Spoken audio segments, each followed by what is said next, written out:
Bismillahirrahmanirrahim. Today's topic of discussion is revision of physiology of GIT disorders by pocket guidance. तो इसमें basically कुछ important points लिखे हुए हैं। तो अगर आप कम से कम टाइम में इस चैप्टर को रिवीजन करना चाहते हैं तो पॉकेट गाइडेंस से बेस्ट कोई बुक नहीं हो सकती। तो सबसे पहले डिसऑर्डर देख लेते हैं स्वेल्विंग के और इसोफेगस के। जो इसोफेगस का डिसऑर्डर होगा वो होगा पैरालिसिस ऑफ स्वेल्विंग मैकेनिज्म। स्वेल्विंग मैकेनिज्म की पैरालिसिस की 4 रीज़न बताई हुई है। बेसिकली यहाँ पे 3 रीज़न बताई हुई है: nerve damage, brain damage, muscle dysfunction. Nerve damage के अंदर 5th, 9th, 10th cranial nerve इनका डैमेज हो जाए। ब्रेन डैमेज के अंदर poliomyelitis, encephalitis, stroke. Muscle dysfunction के अंदर मसल डिस्ट्रॉफी बताई हुई है और न्यूरोमस्कुलर जंक्शन का फेल्योर। इसमें एग्जांपल देता है वो माइसीनिया ग्रेविस की और बॉटुलिज्म की। तो ये था स्वेल्विंग मैकेनिज्म। इसकी बात है इक्लेजिया। इक्लेजिया ऐसी कंडीशन है जिसमें लोअर इसोफेगल स्फिंक्टर रिलैक्स नहीं हो पाता, रिसेप्टिव रिलैक्सेशन नहीं होती, नाइट्रिक ऑक्साइड वीआईपी रिलीज नहीं होते। बेसिकली इसलिए रिलीज नहीं होते क्योंकि माइंटारिक प्लेक्सिस होता है लोअर 2/3 ऑफ इसोफेगस, वो डैमेज हो गया। इसकी वजह से क्या होगा? इसकी वजह से मैगा इसोफेगस होगा क्योंकि फूड आगे इसोफेगस से स्टोमक के अंदर नहीं जा पा रही, तो इसोफेगस इनलार्ज हो जाएगा। इस कंडीशन को बोलेंगे mega oesophagus. Next is disorder of stomach. तो यहाँ पे बताया हुआ गैस्ट्राइटिस। तो गैस्ट्राइटिस का मतलब होता है इन्फ्लेमेशन ऑफ गैस्ट्रिक म्यूकोजा। अगर इन्फ्लेमेशन गैस्ट्रिक म्यूकोजा को पेनिट्रेट कर ले तो वो एट्रोफी करा देगी स्टोमक की म्यूकोजा की। ओके, गैस्ट्राइटिस एक्यूट भी हो सकती है, सीवियर भी हो सकती है। तो बेसिकली हम भी कह सकती है कि इसका कॉज क्या होगा? क्रॉनिक बैक्टीरियल इन्फेक्शन बताया था मैंने। इसके साथ कुछ इरिटेंट सब्सटेंस, इनकी एग्जांपल होगी alcohol, aspirin, non steroidal anti inflammatory drugs. और तीसरा आप ये बता सकते हो कि ऑटोइम्यून डिसऑर्डर। तो पहला बताया बैक्टीरियल इन्फेक्शन, दूसरा irritative substance alcohol, aspirin, non steroidal anti inflammatory drugs, और तीसरा होगा ऑटोइम्यून डिसऑर्डर।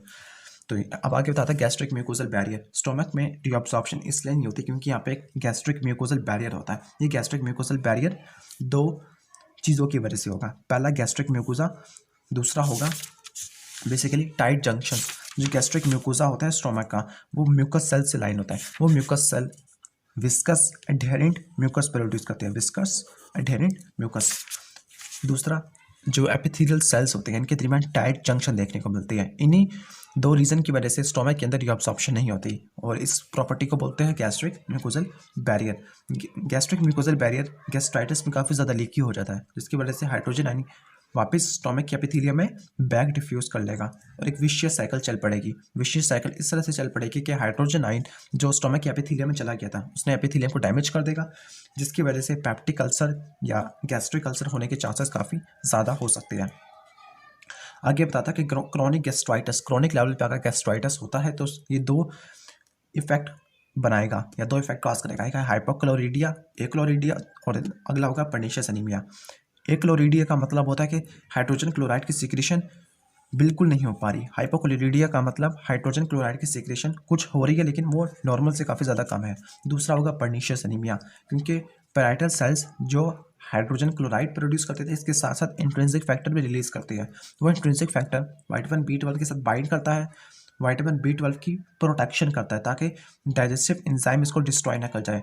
जब इंट्रिंसिक फैक्टर विटामिन B12 का कॉम्प्लेक्स टर्मिनल आइलम पे पहुंचता है तो इंट्रिंसिक फैक्टर रिसेप्टर पर जाके बाइंड करके विटामिन B12 की रीअब्सॉर्प्शन कराता है। मतलब इंट्रिंसिक फैक्टर विटामिन B12 की रीअब्सॉर्प्शन के लिए बहुत ज़्यादा इंपॉर्टेंट है। अगर इंट्रिंसिक फैक्टर नहीं होगा तो विटामिन B12 की रीअब्सॉर्प्शन नहीं होगी। इस कंडीशन को बोलेंगे पर्नीशियस एनीमिया।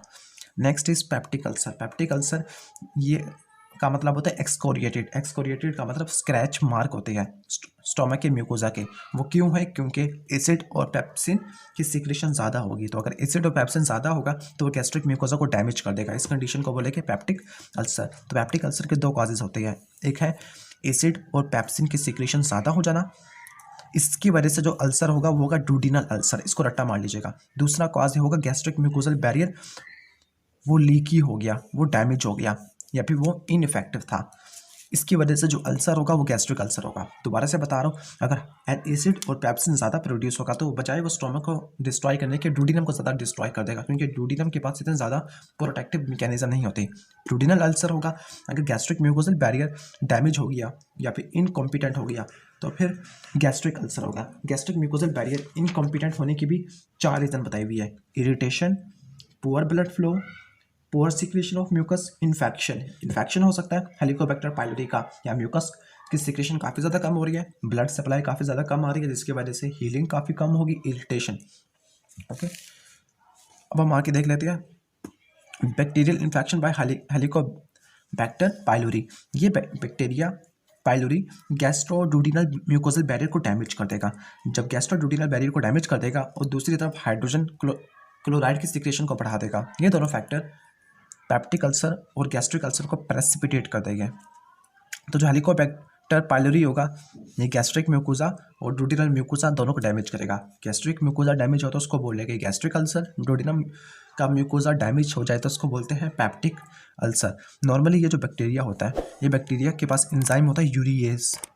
ये यूरिएज यूरिया को तोड़ के अमोनियम प्रोड्यूस करता है। वो अमोनियम इस बैक्टीरिया को एसिडिक इन्वायरमेंट के अंदर सर्वाइव कराता होता है। इसके साथ साथ ये बैक्टीरिया हाइड्रोजन क्लोराइड की सिक्रेशन को बढ़ा देता है। जब हाइड्रोजन क्लोराइड की सिक्रेशन ज़्यादा होगी तो वो गैस्ट्राइटिस कॉज करेगी। गैस्ट्राइटिस हो जाएगा तो एपिथेलियल सेल्स डैमेज होना शुरू हो जाएंगे। इस कंडीशन को बोलेंगे पेप्टिक अल्सर या गैस्ट्रिक अल्सर। नेक्स्ट देख लेते हैं डिसऑर्डर ऑफ स्मॉल इंटेस्टाइन।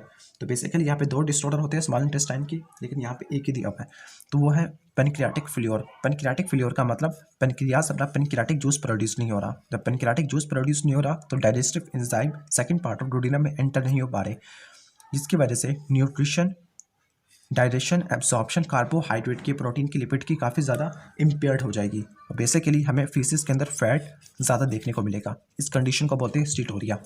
तो फैटी फीसिस हमें देखने को मिलते हैं पेनक्रियाटिक फेल्योर में। पेनक्रियाटिक फेल्योर किन किन रीजंस की वजह से हो सकता है? पहला है पेनक्रियाटाइटिस, इन्फ्लेमेशन ऑफ पेनक्रियास। दूसरा पेनक्रियाटिक डक्ट की ब्लॉकेज हो गई है गाल स्टोन की वजह से at the papilla of waiter. तीसरा हेड ऑफ पेनक्रियास का हमने रिमूव किया क्योंकि मैलिग्नेंसी हो गई है।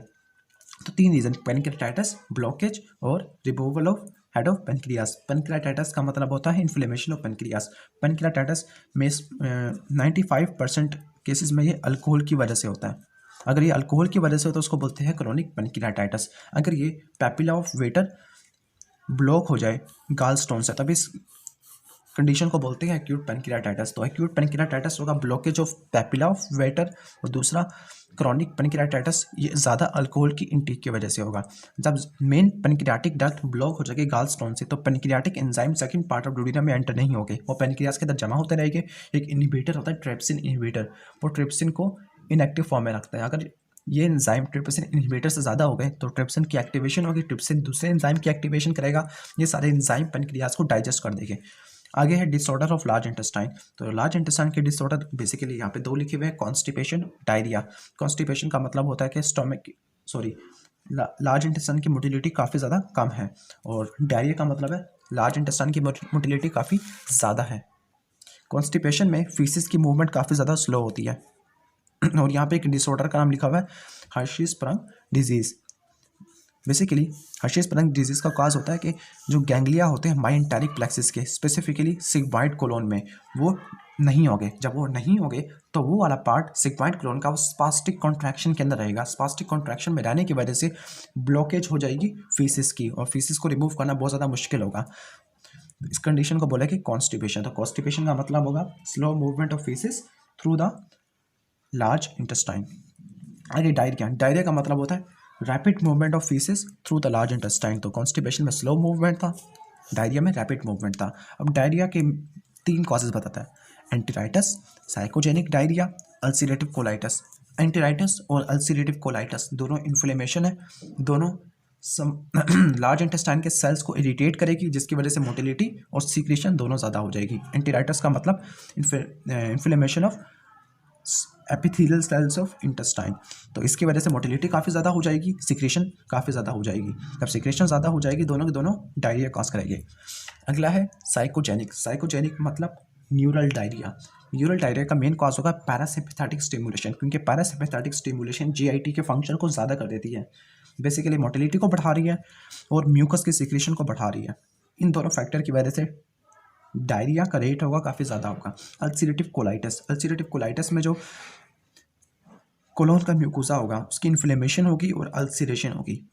इस अल्सरेशन और इन्फ्लेमेशन की वजह से मास मूवमेंट इतनी ज़्यादा हो जाएगी कि एक दिन में 3 या 4 हमें देखने को मिलेगी। इसके साथ साथ कोलोन की सिक्रेशन ये भी ज़्यादा हो जाएगी। इन दोनों फैक्टर की वजह से डायरिया काफ़ी ज़्यादा सीवियर होगा।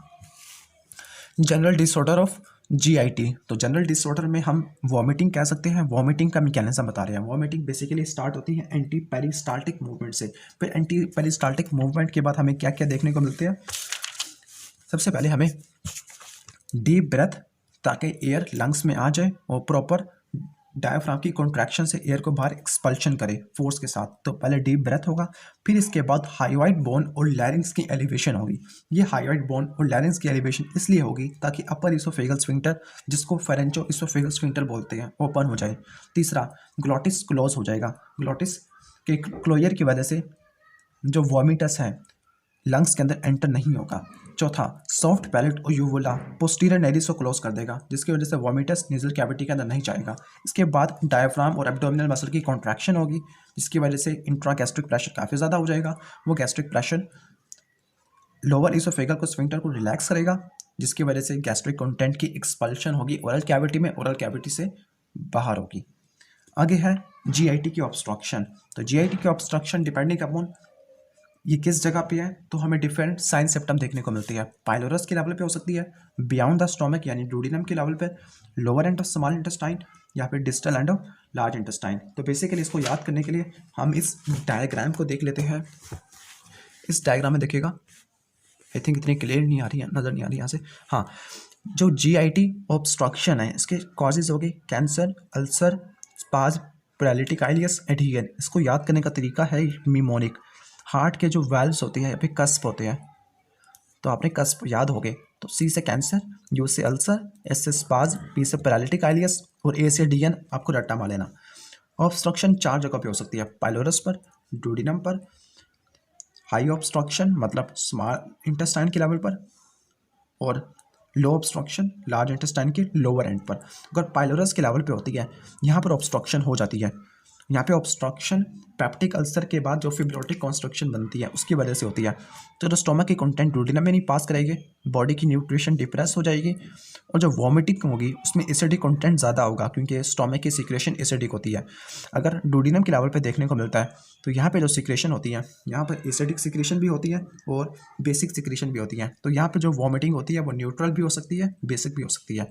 अगर हाई ऑब्स्ट्रक्शन हो, स्मॉल इंटेस्टाइन के अंदर ऑब्स्ट्रक्शन हो, तब यहाँ पे वॉमिटिंग काफ़ी ज़्यादा एक्सट्रीम होगी। वॉमिटिंग काफ़ी ज़्यादा एक्सट्रीम होगी। और यहाँ पे हम कह सकते हैं कि जो मेटाबॉलिक बेस हैं इनका एक्सक्रीशन ज़्यादा होगा as compare to metabolic acid. तो यहाँ पे मेटाबॉलिक एसिडोसिस देखने को मिल सकती है। लो ऑब्स्ट्रक्शन में बेसिकली इस लो ऑब्स्ट्रक्शन हो जाती है तो यहाँ पे कॉन्स्टिपेशन होगी, क्योंकि फीसेस को पास करना बहुत ज़्यादा मुश्किल काम होगा, वॉमिटिंग रिलेटिवली लेस होगी। तो ये बेसिकली इसका इंपॉर्टेंट फ्लो चार्ट हो गया ऑब्स्ट्रक्शन का। तो यहाँ पे भी ये 4 पॉइंट्स लिखे हुए हैं। Obstruction at the pylorus, obstruction beyond the stomach, obstruction at the lower end of small intestine, और obstruction at the distal end of large intestine. तो ये हो गया। तो ये थे पॉकेट गाइडन की रिवीजन। अगर वीडियो पसंद आई तो इसको लाइक कीजिएगा और चैनल को जरूर सब्सक्राइब कर लीजिएगा। Thanks for watching this video. अल्लाह हाफिज़।